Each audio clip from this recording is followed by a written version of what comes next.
Welcome to A1 Telugu first news. ముందుగా headlines చూద్దాం. విశాఖలో సిఐఐ సదస్సు వేదికగా చారిత్రాత్మక ఘట్టం. రాష్ట్రంలో డ్రోన్ సిటీ, ట్విన్ స్పేస్ సిటీలకు వర్చువల్ శంకుస్థాపన. కార్యక్రమంలో పాల్గొన్న సీఎం చంద్రబాబు, కేంద్ర మంత్రులు. చంద్రబాబు దార్శనికతను కొనియాడిన కేంద్ర మంత్రి పీయూష్ గోయల్. జూబ్లీహిల్స్ తీర్పు, కాంగ్రెస్ ప్రభుత్వానికి ప్రజల క్లియర్ సర్టిఫికేట్. అభివృద్ధి సంక్షేమమే కాంగ్రెస్ విజయం తెచ్చిందని శ్రీహరి వ్యాఖ్య. బీఆర్ఎస్ ఆరోపణలను తిరస్కరించిన జూబ్లీహిల్స్ ఓటర్లు. ఉప ఎన్నిక విజయం తర్వాత జూబ్లీహిల్స్ అభ్యర్థికి స్పెషల్ ప్లాన్.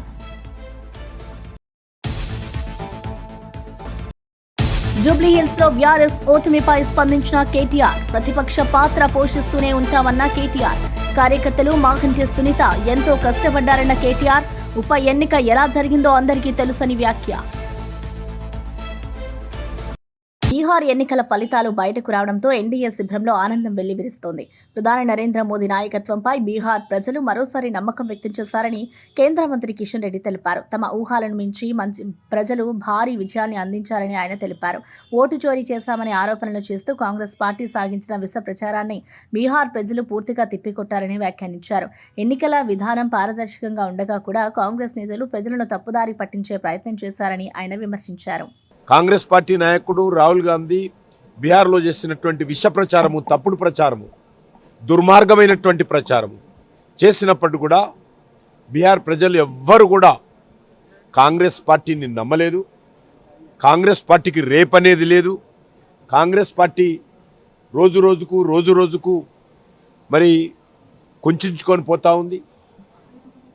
3 రాష్ట్రాలకే పరిమితమైంది.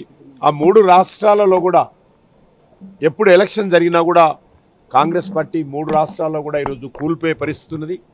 కాబట్టి ఖచ్చితంగా మోడీ గారి నేతృత్వంలో ఇంకా దేశం మరింతగా ముందుకెళ్ళేటువంటి అవసరం ఉంది అనేటువంటి విషయాన్ని మరొకసారి బీహార్ ప్రజలు కూడా ఈరోజు వచ్చినటువంటి ఫలితాల ద్వారా వ్యక్తం చేయడం జరిగింది. మరి ఎస్ఐఆర్ పైన పెద్ద ఎత్తున ఆరోపణలు వచ్చాయి. ఇంకా కూడా దేశంలో మరికొన్ని రాష్ట్రాలు జరుగుతుంది. అంటే ఇది ఎస్ఐఆర్ అనేది కొత్తది కాదు. అది ఎలక్షన్ కమిషన్ సంబంధించినటువంటి పూర్తి వారి అధికార పరిధికి సంబంధించినటువంటిది. భారత ప్రభుత్వానికో లేకపోతే జిల్లా అడ్మినిస్ట్రేషన్కు కాదు. ఈ ఎస్ఐఆర్ చేయడం అనేటువంటిది ప్రతి గ్రామంలో ఉన్నటువంటి టీచర్లు చేస్తారు, ప్రతి జిల్లాలో ఉన్నటువంటి అధికారులు చేస్తారు, ప్రతి జిల్లా కలెక్టర్ దీనికి నేతృత్వం వహిస్తారు. ఎవరో మోడీ గారు పోయి దీనికి సంబంధించి లేకపోతే భారతీయ జనతా పార్టీ కార్యకర్తలు చేయాల్సినటువంటి కార్యక్రమం కాదు. ప్రతి భారతీయ జనతా పార్టీ కార్యకర్త కానీ, ప్రతి రాజకీయ పార్టీ కార్యకర్త కానీ ప్రతి పోలింగ్ బూత్లో దీనికి సంబంధించినటువంటి వెళ్ళి అధికారులతో పాటు ఎస్ఐఆర్లో భాగస్వాములు కావచ్చు.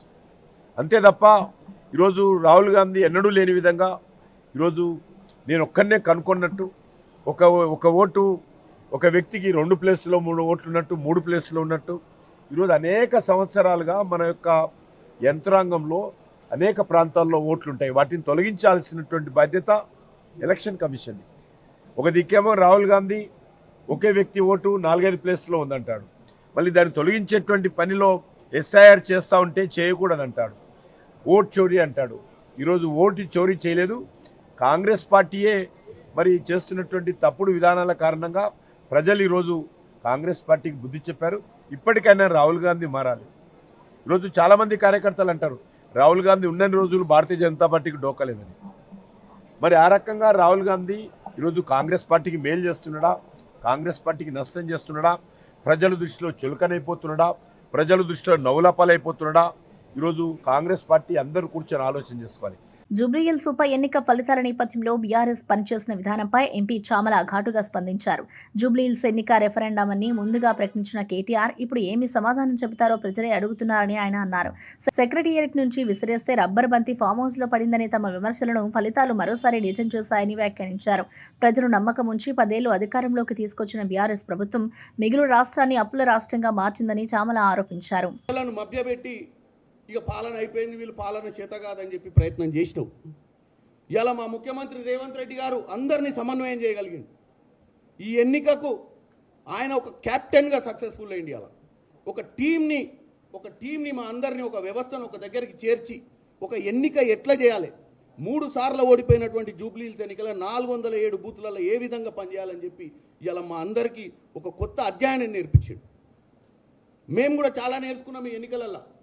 ప్రతిసారి ఎన్నికలలో ఓటింగ్ ప్యాటర్న్ నడిచేటప్పుడు కూడా ఎంతోమంది ఓటర్లు ఇవాళ జూబ్లీహిల్స్లో 48% ఓటింగ్ కావడానికి కారణం 70% ఓట్లే ఉన్నాయి, అక్కడ 30% ఓట్లు సెటిలర్స్ చాలామంది బయటికి పోయారు.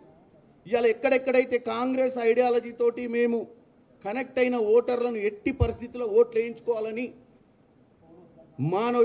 మా యొక్క బూత్ కమిటీ సభ్యులు ఆ యొక్క బూత్కు సంబంధించినటువంటి బూత్ కమిటీ సభ్యులే ఒక్కొక్కరు 50-60 ఓట్లను పంచుకొని వాళ్ళు ఇంటింటికి పోయి దండం పెట్టి మీరు కాంగ్రెస్ పాలనను మీరు మెచ్చిర్రు మాతో చెప్పి ఇప్పుడు వచ్చి మీరు ఓటేయకపోతే ఇది తప్పుడు సంకేతం పోద్దని చెప్పి బూత్ మేనేజ్మెంట్ చేసిర్రో దాన్ని మేము ఈరోజు బూత్ కమిటీ సభ్యులందరినీ ఈ నియోజకవర్గంలో ఉన్నటువంటి బూత్ సభ్యులందరినీ కూడా నేను ఇలా మనస్ఫూర్తిగా కాంగ్రెస్ పార్టీ తరఫున అభినందిస్తున్నా.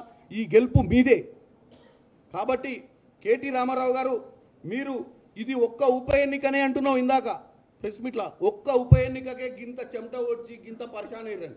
ఒక్క ఉప ఎన్నిక కాదు కేటీఆర్ గారు, గతంలో 3వ స్థానంలో వచ్చిర్రు మీరు కంటోన్మెంట్లా, అంతకుముందు గుండు సున్నా వచ్చింది పార్లమెంట్లా, అంతకుముందు 23లో మిమ్మల్ని ఫామ్ హౌస్కి తరలి పంపిర్రు, ఇంకా కూడా మీరు నమ్మట్లేరు.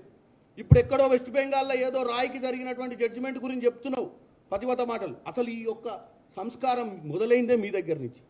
ప్రజాస్వామ్యం ఉండొద్దని, కాంగ్రెస్ పార్టీ ఉండొద్దని, ఏ పార్టీ ఉండొద్దని, తెలుగుదేశం పార్టీలో గెలిచిన వాళ్ళు ఉండొద్దని, అన్ని పార్టీలను అసెంబ్లీకి రానియొద్దని, అసెంబ్లీలో ఏకపాత్రాభినయమే చేయాలని కోరికతోటి మీరు ఈ రాష్ట్రాన్ని దోచుకోగలిగారు. ఆ రోజే కనుక ప్రజాస్వామ్యంలో అపోజిషన్ కరెక్ట్గా ఉంటే ఈరోజు మేము 38 మంది మీరు అపోజిషన్లో ఉర్రు. మీరు చేయాల్సిన పని చేస్తలేరు. ఆ రోజు అపోజిషన్ లేకుండా మీరు ఏదో చేసిరో అపోజిషన్ నుండి కూడా మీరు ఇలా అపోజిషన్ పార్టీ నాయకుడు కేసీఆర్ గారు మరి అసెంబ్లీకి వస్తలేడు. తెలంగాణ ప్రజలు గమనించాలి. ముఖ్యమంత్రిగా మీరు 10 సంవత్సరాలు ఆయనకు అవకాశం ఇస్తే అపోజిషన్ పార్టీగా ఒక్కరోజు కూడా అసెంబ్లీకి వచ్చే ప్రయత్నం చేస్తలేడు. మీ సమస్యల మీద మాట్లాడతలేడు. మీ సమస్యల మీద ఎవరు మాట్లాడుతుర్రా అంటే సోషల్ మీడియాలో మాట్లాడుతున్నారు. ఎవరైనా సోషల్ మీడియాలో మాట్లాడంటే కిరాయోళ్ళు. ఇప్పుడు ఆయన చెప్తుండు స్వచ్ఛందంగా పనిచేస్తున్నారు సోషల్ మీడియాలని. ఏది స్వచ్ఛందమో ఏది అస్వచ్ఛందమో అందరికీ తెలుసు. కాబట్టి కేటీ రామారావు గారు మీరు ఈరోజు తెలంగాణ ప్రజలకు మీరు ఇందాక ప్రెస్ మీట్లో చెప్పాల్సింది రెఫరెండం గురించి. కాంగ్రెస్ పార్టీ ప్రజా పాలనను ప్రజలు అభినందించిరన్న విషయాన్ని నువ్వు ఒప్పుకోవాల్సిన అవసరం ఉంది. నేను బ్రహ్మాండంగా ఉంది, మాకు భలే వేసిరు, ప్రజలకు థ్యాంక్ యూ చెప్తున్నా, ఎందుకంటే నాకు 3వ స్థానం ఉండే మండదా కంటోన్మెంట్ ఇప్పుడు 2వ స్థానం వచ్చింది కాబట్టి థ్యాంక్ యూ వెరీ మచ్ అంటున్నావు. నువ్వు కార్యకర్తలకు చెప్తలేవు. నా సోషల్ మీడియా భలే చేసిన పని 4 గోడల మధ్య నుంచి మొత్తం బ్రహ్మరథం నడిపిరు, అసలు రాష్ట్రాన్ని అల్లకల్లాలం చేసిరని చెప్తున్నావు. ఇది కాదు రాష్ట్ర రాజకీయం అంటే. ఒక అపోజిషన్ అంటే కన్స్ట్రక్టివ్ అపోజిషన్. ఇలా ఇందిరా మిల్లులు ఇస్తున్నాం, ఇలా 200 యూనిట్ల కరెంట్ ఇస్తున్నాం, మీ హయాంలో ఏ రోజు పెట్టని సన్నబియ్యం ఇస్తున్నాం, ఈరోజు రేషన్ కార్డులు ఇస్తున్నాం, ఇన్ని చేస్తున్నాం మేము. ఇలా రైతు రుణమాఫీ 21,000 కోట్లు ఇచ్చినాం. ఎవరికి ఇచ్చినాం? 2 లక్షల మంది రైతులకు ఇచ్చినాం. ఇవాళ నేను ఒక్కటే విన్నపం చేసుకుంటున్నా, ఈ గెలుపుని మనం ఆనందంగా 1 గంట సెలబ్రేట్ చేసుకోవాలి, మరో గంట ఆలోచన మొదలు పెట్టాలి. రేపు లోకల్ బాడీ ఎన్నికలు వస్తున్నాయి. ఈరోజు జూబ్లీహిల్స్లో ఏం జరిగిందో అదే విధంగా మీరు లోకల్ బాడీ ఎన్నికలు కూడా చేయాలి. మనని ఏమంటారు, మీ ప్రజాపాలన ఎవరికి అందిస్తున్నారు అని ప్రశ్నిస్తున్నటువంటి ఈ కేటీఆర్కి ఈ యొక్క ప్రతిపక్షాలకు మనం బుద్ధి చెప్పాల్సిన అవసరం ఉంది. ఎందుకంటే ఇవాళ మనం ఏమేం చేసినాం, 3,500 ఇల్లు ఇచ్చినాం, సన్నబియ్యం ఇస్తున్నాం, ఇవన్నీ కూడా ఎవరికి ఇస్తున్నామో, ఎవరికి వచ్చినాయో ప్రతి బూత్లో మార్కింగ్ చేసుకొని మీరు మరీ మనం ప్రజాపాలన గురించి ప్రజల మధ్యన పోయి చెప్పుకొని రేపు లోకల్ బాడీ ఎన్నికలలో సర్పంచ్లు, వార్డు మెంబర్లు, ఎంపీటీసీలు, జెడ్పీటీసీలు గెలవాల్సిందిగా కోరుకుంటున్నాం. ఎందుకంటే ఇది ఒక్కరోజు విజయం కాదు, ఇది ప్రతిరోజు. జూబ్లీహిల్స్ ఉప ఎన్నిక ఫలితాలపై ఎంపీ రఘునందన్ రావు స్పందించారు. ఓటర్లు ఇచ్చిన తీర్పును సంపూర్ణంగా స్వాగతిస్తున్నామని ఆయన అన్నారు. ప్రజాస్వామ్యంలో ప్రజలే తుది న్యాయ నిర్ణేతలు అని, వారు ఎలాంటి తీర్పు ఇచ్చినా దానిని గౌరవించే బాధ్యత తమదేనని వ్యాఖ్యానించారు. ఉప ఎన్నికల్లో గెలుపు కోసం పార్టీ శక్తివంచన లేకుండా కృషి చేస్తుందని రఘునందన్ తెలిపారు. ప్రతి ఓటరిని చేరుకునేందుకు ప్రచారం నిర్వహించినప్పటికీ ఫలితాలు అనుకున్న విధంగా రాలేదని ఆయన తెలిపారు. కార్యకర్తలందరం, నాయకులందరం మా శక్తి మేరకు అక్కడ ప్రయత్నం చేసినాం గెలవడానికి. బట్ ప్రజలు ఇచ్చినటువంటి తీర్పుని స్వాగతిస్తూ అక్కడ జరిగినటువంటి ఏమైనా ఇష్యూస్ ఏమైనా ఉన్నా, ఏమైనా మా సంస్థాగతంగా ఏమైనా లోపాలున్నా, ఇతరత్ర ఏమైనా ఇబ్బందులున్నా ఖచ్చితంగా విత్ ఇన్ ద 4 వాల్ మా రాష్ట్ర పార్టీ అధ్యక్షుని నాయకత్వంలో కూర్చొని మాట్లాడి మళ్ళీ ఇట్లాంటి బై ఎలక్షన్స్ ఏమైనా వస్తే వాటిలో గెలవడానికి తప్పకుండా ప్రయత్నం చేస్తాను. జూబ్లీహిల్స్ ఉప ఎన్నికల్లో కాంగ్రెస్ అభ్యర్థి నవీన్ యాదవ్ రౌండ్కు ఆధిక్యం సాధించడం గాంధీ భవన్లో ఉత్సాహాన్ని రెట్టింపు చేసింది. తాజా లెక్కల్లో నవీన్ యాదవ్ గణనీయమైన మెజారిటీతో ముందంజలో ఉండడంతో పార్టీ నాయకులు కార్యకర్తలు ఆనందంలో మునిగిపోయారు. ఫిషరీస్ డెవలప్మెంట్ చైర్మన్ మెట్టు సాయికుమార్ ఆధ్వర్యంలో డప్పుల నాదం మధ్య సంబరాలు కొనసాగుతున్నాయి. జూబ్లీహిల్స్ ప్రజలు కాంగ్రెస్ కు ఇచ్చిన మద్దతు అత్యంత కీలకమని, తమపై ఉంచిన నమ్మకాన్ని కృతజ్ఞతలు తెలుపుతున్నామన్నారు.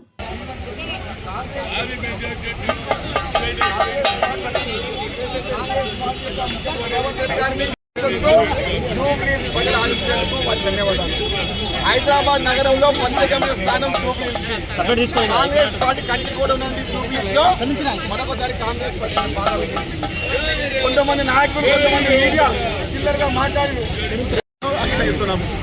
కాంగ్రెస్ పార్టీ జెండా మోసిన ప్రతి కార్యకర్త, కాంగ్రెస్ పార్టీ విజయం ప్రతి కార్యకర్త రేవంత్ రెడ్డి గారి నాయకత్వంలో బలపరిచే విధంగా ముందుకెళ్తున్నాము.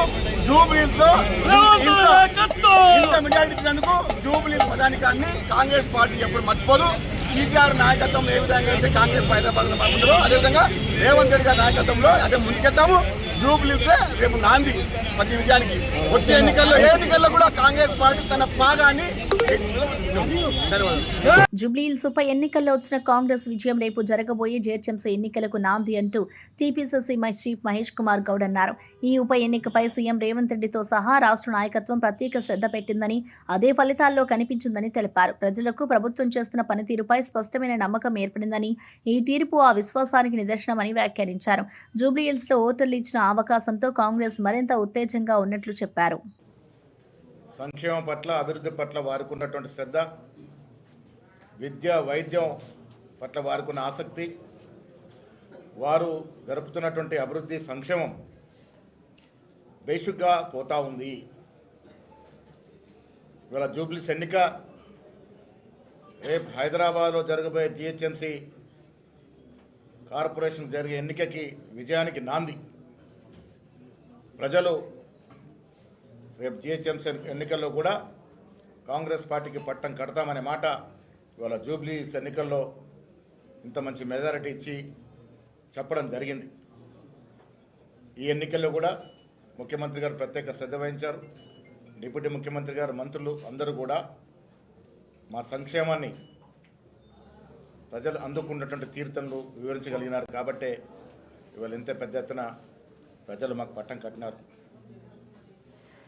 ఈ ఎన్నిక ద్వారా ప్రజలు రెండు సందేశాలు స్పష్టంగా ఇచ్చినారు. ఒకటి, కాంగ్రెస్ పార్టీ పట్ల మేము సంతృప్తిగా ఉన్నాం.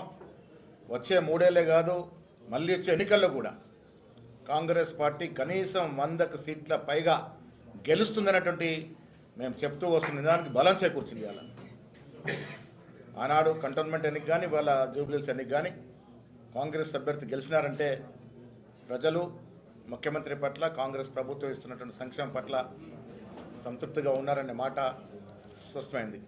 రెండో సందేశం ఇవాళ జూబ్లీహిల్స్ ఎన్నికల్లో ప్రజలు ఇచ్చింది, బీఆర్ఎస్ పార్టీకి సెలవు చెప్పినారు.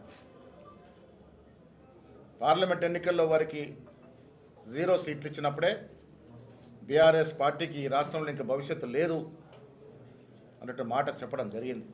ఇవాళ కూడా జూబ్లీహిల్స్ ఎన్నికల్లో వారు సిట్టింగ్ సీటు ఓడిపోయినారంటే బీఆర్ఎస్ పార్టీకి ఈ రాష్ట్రంలో స్థానము లేదు అని మరొక సందేశాన్ని కూడా ఇవాళ ప్రజలు, జూబ్లీహిల్స్ ప్రజలు ఇచ్చిన తీర్పు ద్వారా అర్థమవుతా ఉంది.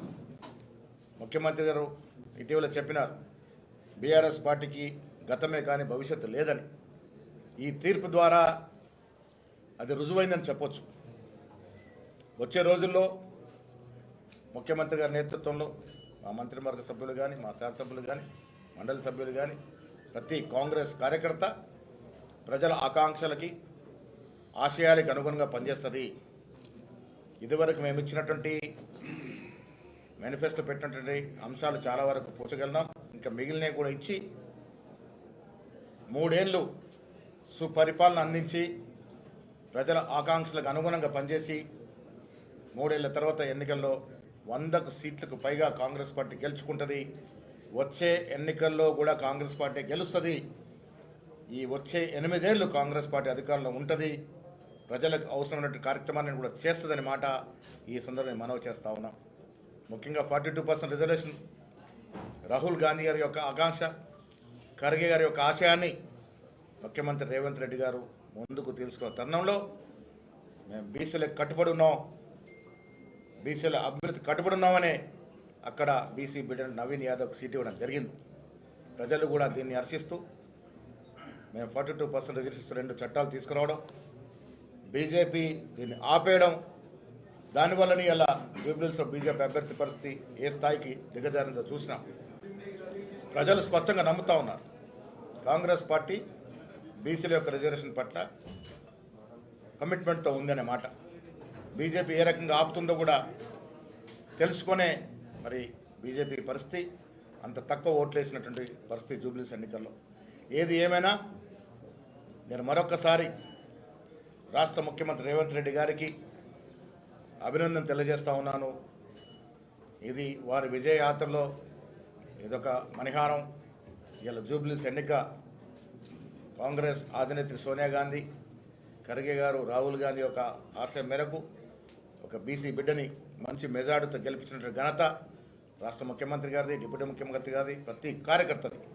జూబ్లీహిల్స్ ఎన్నిక కష్టపడ్డ ప్రతి కాంగ్రెస్. జూబ్లీహిల్స్ ఉప ఎన్నిక ఫలితాలపై బీఆర్ఎస్ అభ్యర్థి మాగంటి సునీత తీవ్ర వ్యాఖ్యలు చేశారు. తాను మహిళ కావడంతో తనపై ఎన్నో రకాల హింస తీసుకొచ్చారని, ఆడబిడ్డను ఎంతగా ఇబ్బంది పెట్టాలో అంతగా కాంగ్రెస్ వ్యవహరించిందని ఆమె ఆరోపించారు. డబ్బు, రౌడీయిజం, రిగ్గింగ్ వంటి అడ్డదారుల ప్రయోగంతో కాంగ్రెస్ విజయాన్ని సాధించిందని సునీత అన్నారు. ప్రజాస్వామ్య ప్రక్రియను ప్రభావితం చేసే చర్యల ద్వారా వచ్చిన ఫలితాన్ని నిజమైన గెలుపుగా పరిగణించలేమని వ్యాఖ్యానించారు. అందరూ నాకు చాలా వరకు సపోర్ట్ చేశారు, వాళ్ళందరికీ నా ధన్యవాదాలు. ఈ ప్రజాస్వామ్యంలో ఈ అప్రజాస్వామికంగా జరిగిన ఈ ఎన్నికలు దాని గురించి మనం అనుకోవాల్సిన అవసరం లేదు. మొన్న జరిగిన 11వ తారీఖు అందరూ చూశారు, ప్రతి ఒక్కళ్ళు ఏం జరిగిందో అందరికీ తెలిసి చెప్పాల్సిన అవసరం లేదు. రిగ్గింగ్లు, రౌడీజాలు అదే పైకి వచ్చింది, అదే గెలిచింది. అది ఒక మహిళ మీద. అది ఎంతవరకు న్యాయమో మీరే ఆలోచించాలి, ప్రజలు కూడా ఆలోచించుకోవాలి. అంత భయపెట్టి భయాందోళనకు గురి చేసినా కూడా ఒక్కొక్కరు భయపడతారు, ఒక్కొక్కళ్ళు ధైర్యంగా ఉన్నారు. వాళ్ళని కూడా మనం అనే పని లేదు, వాళ్ళ ఇబ్బందులు వాళ్ళకు ఉంటాయి, వాళ్ళ సమస్యలు వాళ్ళకు ఉంటాయి, తర్వాత ఏంటనేది.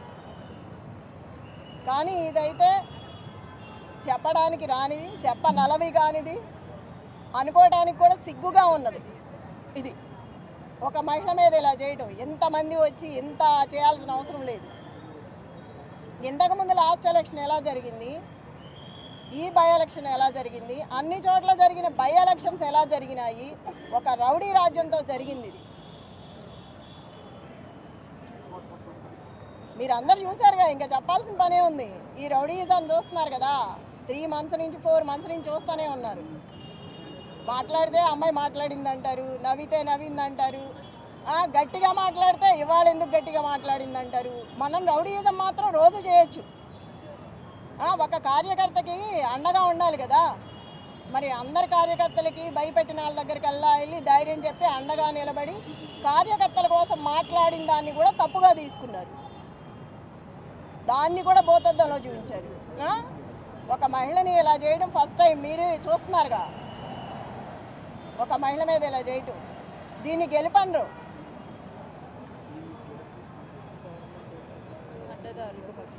అడ్డదారులు వచ్చి అడ్డంగా చేసి. నేను చూసా కదా మొన్న, నేను అడ్డం పడ్డాను, ఎక్కడికక్కడ అడ్డం పడతానే వచ్చాను, చాలా చేసుకుంటూ వచ్చాము. అది కూడా లేడీస్ని చేసుకొచ్చాం, అన్ని చోట్ల లేడీస్నే చేసాం, అంత ధైర్యంగా నిలబడి. షేక్పేట లలిత గారు, యూసఫ్ కూడా బోర్బండ మొత్తం నేను. నువ్వెక్కడ? షేక్పేట. తన్నారు, రక్తాలు గారేటట్టు గుద్దారు, ఇష్టం వచ్చినట్టు చేశారు. దీన్నైతే గెలుపన్రు. చివరికి నేను చెప్పేది ఏంటంటే, నైతికంగా నేనే గెలిచాను. నా భర్తకు వచ్చిందే వచ్చింది. ఇప్పుడు అక్కడ ఏది ఎంఐఎం 4-5 పార్టీలు నిలబడితేనే నా భర్తకి 16,000 చిల్లర వచ్చింది. ఏ పార్టీ లేకుండా మేమిద్దరమే ఉన్నప్పుడు అది వచ్చిందంటే రౌడీయిజంతో వచ్చింది. అది స్వతహాగా తెచ్చుకున్నది కాదు. డిప్యూటీ సీఎం పవన్ కళ్యాణ్ చేసిన తాజా వ్యాఖ్యలపై కడప ఎంపీ అవినాష్ రెడ్డి ఘాటుగా స్పందించారు. చాపర్లు పైన తిరుగుతూ పవన్ కళ్యాణ్కు కొత్త ఆలోచనలు వస్తుంటాయని, పైనుంచి ఫోటోలు తీసి ఏదో పెద్ద విషయం జరిగినట్లు చెప్పడం సరైంది కాదన్నారు.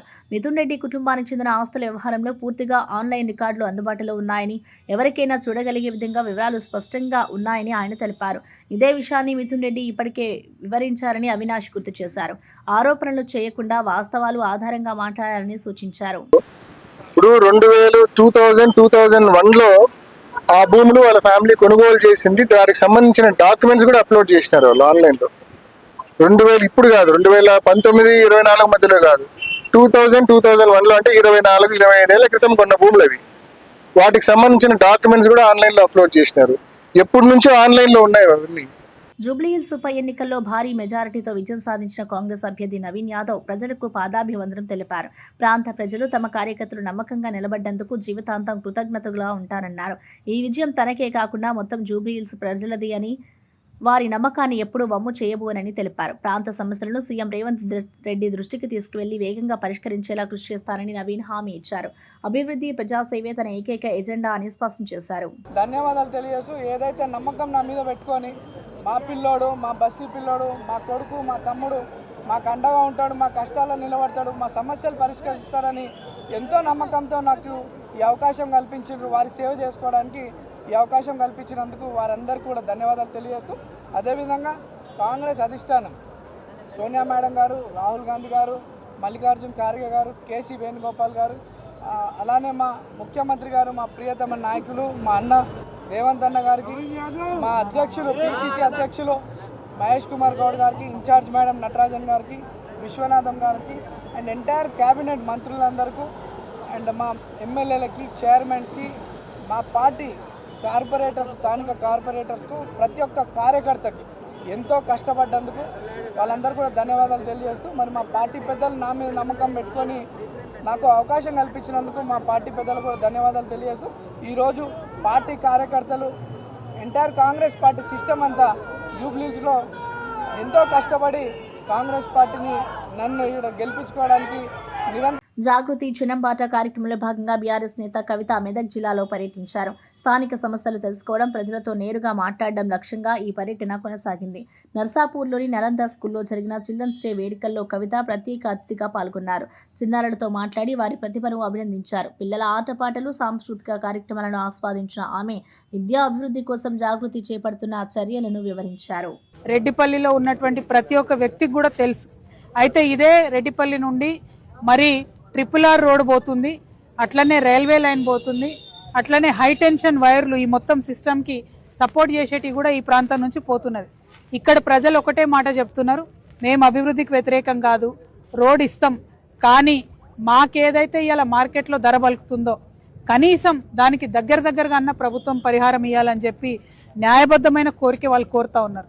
అదేవిధంగా కొంతమందికి ఇండ్లు పోతున్నాయి, కొంతమందికి ఇదివరకు ఇదే జిల్లాలో మల్లన్న సాగర్లో, వేమ్లఘాట్లో భూములు పోయినటువంటి వాళ్ళు వచ్చి వాళ్ళు పాపం నర్సాపూర్లో కొనుక్కున్నారు, మళ్ళీ అదే భూమి పోతున్నటువంటి పరిస్థితి ఉన్నది. కాబట్టి ఈ అంశాలన్నీ కూడా దయచేసి దృష్టిలో పెట్టుకొని ప్రభుత్వ పెద్దలు నేను కోరుతా ఉన్నాను, మీరు ప్రత్యేక శ్రద్ధ పెట్టి రెడ్డిపల్లి గ్రామంలో మంచి కాంపెన్సేషన్ ఇవ్వాల్సిందిగా డిమాండ్ చేస్తా ఉన్నాను. మరి దశల వారీగా ఇస్తామని చెప్పి చెప్తున్నారు నష్టపరిహారం, 1, 2, 3 సార్లు. మరి ఆ 3 సార్లు మీరు ఇచ్చేది మొత్తం కూడా కమిట్మెంట్ లాగా రాసియమని రైతులు అడిగినారు, దానికి మేము రాసియమని చెప్తున్నారు. సో ఎట్టి పరిస్థితులలో అటువంటి అంశాలు ఉన్నప్పుడు ప్రజలు నమ్మరు. ఒకసారి మీరు 10 లక్షలు ఇచ్చి చేతులు దులుపుకొని అవతల పడితే మళ్ళీ మిమ్మల్ని పట్టుకుంటూ రైతుల తరం కాదు. కాబట్టి ప్రభుత్వానికి నేను కోరేది ఒకటే, మీరు సిన్సియర్గా రైతులకు టోటల్ అమౌంట్ ఎంత ఇస్తారు, ఎన్ని దఫాలుగా ఇస్తారు, అన్ని కూడా రాతపూర్వకంగా ఇవ్వండి. మీరు రాతపూర్వకంగా ఇస్తే రైతుల్ని మిమ్మల్ని నమ్మేటటువంటి పరిస్థితి ఉంటుంది తప్పితే వేరే కాదు. ఎందుకంటే ఒక ప్రభుత్వం పోయి ఇంకో ప్రభుత్వం వచ్చినా రైతు పరిస్థితి అయితే మారతలేదు. ఆ ప్రభుత్వంలో జరిగింది, ఇప్పుడు ఈ ప్రభుత్వంలో కొనసాగుతుంది. కాబట్టి అట్లా కాకుండా రైతులకి రాతపూర్వకంగా, లిఖితపూర్వకంగా ఇవ్వాలని చెప్పి నేను డిమాండ్ చేస్తా ఉన్నాను. అదేవిధంగా రెడ్డిపల్లిలో ఏదైతే అసంపూర్తిగా ప్యాకేజ్ 18 కాళేశ్వరం దున్నదో దాన్ని కూడా చూడడానికి పోతున్నాం. ఎందుకంటే చాలా భూములు పోయినా ఇక్కడైనా సరే, ఉమ్మడి మెదక్ జిల్లాలైనా సరే, దాదాపు ఓన్లీ నర్సాపూర్లో 90,000 ఎకరాల పైచిల్కు పారకం జరుగుతుంది కాళేశ్వరంతోనే అని అనుకున్నాం. కానీ ఇప్పటి వరకు కూడా పూర్తి కాలేదు. 4-5 ఏళ్ల నుంచి భూమిలు ఇచ్చిన పరిస్థితి కూడా ఘోరంగా ఉంది. సో ఆ సైట్ కూడా చూడడానికి వెళ్తా ఉన్నాం. రెడ్డిపల్లి రైతులతోని రైతుల పక్షాన తెలంగాణ జాగృతి నిలబడుతుందని చెప్పి మరొకసారి మీకు తెలియజేస్తున్నాం. Thank you. జై తెలంగాణ. వార్తలు ముగించే ముందు ముఖ్యాంశాలు మరోసారి. విశాఖలో సిఐఐ సదస్సు వేదికగా చారిత్రాత్మక ఘట్టం. రాష్ట్రంలో డ్రోన్ సిటీ, ట్విన్ స్పేస్ సిటీలకు వర్చువల్ శంకుస్థాపన. కార్యక్రమంలో పాల్గొన్న సీఎం చంద్రబాబు, కేంద్ర మంత్రులు. చంద్రబాబు దార్శనికతను కొనియాడిన కేంద్ర మంత్రి పీయూష్ గోయల్. జూబ్లీహిల్స్ తీర్పు, కాంగ్రెస్ ప్రభుత్వానికి ప్రజల క్లియర్ సర్టిఫికేట్. అభివృద్ధి సంక్షేమమే కాంగ్రెస్ విజయం తెచ్చిందని శ్రీహరి వ్యాఖ్య. బీఆర్ఎస్ ఆరోపణలను తిరస్కరించిన జూబ్లీహిల్స్ ఓటర్లు. ఉప ఎన్నిక విజయం తర్వాత జూబ్లీహిల్స్ అభ్యర్థికి స్పెషల్ ప్లాన్.